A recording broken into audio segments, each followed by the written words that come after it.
तो हेलो दोस्तों, आपका स्वागत है हमारी नई वीडियो में। तो दोस्तों, आज हम इस वीडियो में बात करेंगे सेक्शन 372 इंडियन सक्सेशन एक्ट की।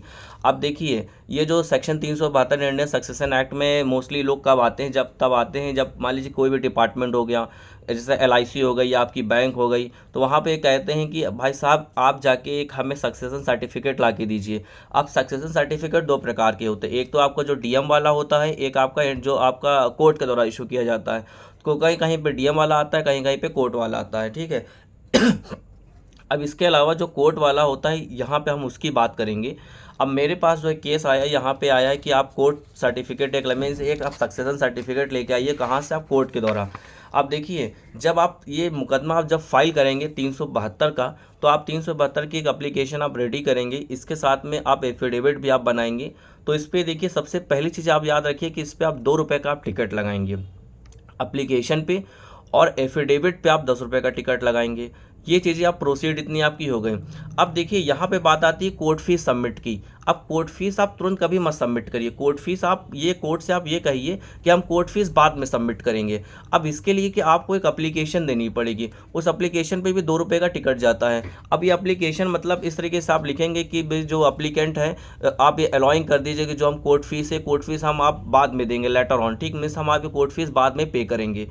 ये एक एप्लीकेशन हो गई। अब आप इसके साथ जो डॉक्यूमेंट, जो बात है इसकी तीसरी या चौथी बात आप कह लीजिए, तीसरी बात या चौथी बात जो भी है, अब यहाँ पे आप एक फेरिस्त पे आप सारे डॉक्यूमेंट आप लगाएंगे। अब देखिए, जो हमारे पास जो ये मुकदमा है, यहाँ पे 2 चीज़ें आई थी कि एक LIC की जो पॉलिसी थी वो, और एक जो IDBI बैंक था, वहाँ पे कुछ फंड जमा था, उस फंड का पैसा रिलीज़ होना था। तो इन दोनों लोगों ने कहा ही था कि भाई आप जाके कोर्ट से जाके अपना एक सर्टिफिकेट ला के दीजिए। तो हमने दोनों की चीज़ें देखी, एक शेड्यूल बनता है। एक शेड्यूल आप लोग ये बना लेंगे इस तरीके का, मीन्स यहाँ पे आपको उल्टा दिख रहा होगा, तो इस तरीके के एक फॉर्मेट, मतलब यहाँ पे सारी चीज़ें आप लिख लेंगे एक जगह के आप, मतलब ताकि कोर्ट को भी आसानी रहे कि आप क्या कहना चाहते हैं, किस लिए आप कोर्ट में आए हैं। ये सारी चीज़ें आप एक पेज पे आप लिखेंगे और कोर्ट को ये बताएंगे भाई पैरा नंबर 5 है, पैरा नंबर 5 पे जाइए, 6 पे जाइए, वहाँ पे देखिए हमने सारी चीज़ लिख रखी हैं, और यहाँ से इतना फंड, इतना इतना अमाउंट रिलीज़ होना है। तो कोर्ट भी अच्छे से समझती है इसे, मीन्स ये ड्राफ्टिंग की स्किल्स होती है। अब इसके अलावा आप जब जो एप्लीकेशन हो गई, फिर आप इसके बाद आप फेरिस लगाएंगे। अब फेरिस में आप देखिए क्या लगाएंगे, जो मेरे पास थे हमने भाई लगाया था कि एक रिक्विजिशन हमने सर्टिफिकेट लगाया था जो LIC से इशू हुआ था। इसके अलावा जो फोटोकॉपी, अब भाई ओरिजिनल तो LIC की जमाई, तो उसकी फ़ोटोकॉपी हमने लगा दी, जो पॉलिसी जहाँ बेरिंग नंबर लिखा होता है। इसके अलावा जो हमने बैंक से जो मिले थे, मीन्स जो मृतक थे उनके नाम से जो इशू हुआ था वो हमने लगाया, और उनके डेथ सर्टिफिकेट, सारी चीज़ें हमने इसमें लगा दिया, आधार कार्ड वगैरह सारी चीज़ें इसमें लगती हैं। ये सारी चीज़ें फेरिस पे जाती है क्योंकि सिविल मुकदमा है।